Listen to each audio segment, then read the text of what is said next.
This is what I currently thought right now and gusto ko siya i-share just for me na may makita ako or mababalikan ako in the future. Doubts are coming. I usually overthink a lot sa progress ko right now lately on what's really happening around me. Humina sales ko sa OK business ko. I'm aware naman na hindi laging malakas ito but nag-doubts na ako if mag-workout pa ba yung mga plano ko. Then I overthink a lot pagdating sa progress ko in a way of nag-work ako but in my perspective it's still not enough. Sa tingin ko nagpo-procrastinate pa rin ako still na hindi naman talaga. Lagi kong sinasabi sa sarili ko dapat kung ano man yung emotions ko right now, galit or malungkot or masaya, kailangan ko pa rin tapusin yung mga tasks na nakaset sa akin sa buong araw ko. Na-manage ko naman siya at natatapos ko naman yung mga task ko which is good. And right now, hindi ko na alam yung gagawin ko kung paano pa may improve ko yung ginagawa ko araw-araw. Ang iniisip ko lang is mag-stick lang ako and just trust the process. May results or achievement man or wala, still stick lang ako sa usually na ginagawa ko araw-araw.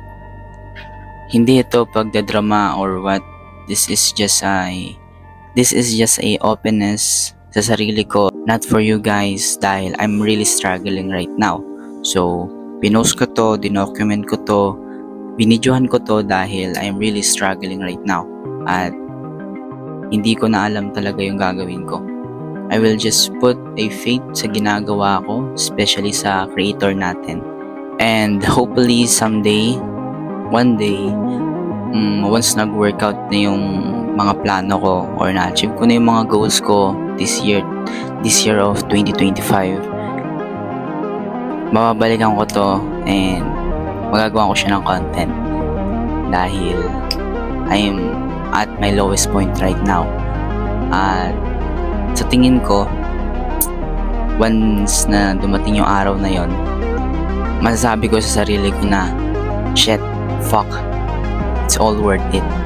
Na buti na lang hindi ko sinunod yung doubts ko, hindi ko sinunod yung pag-overthink ko, hindi ako nakinig sa mga yon at naniwala lang ako at may trust ako sa ginagawa ko.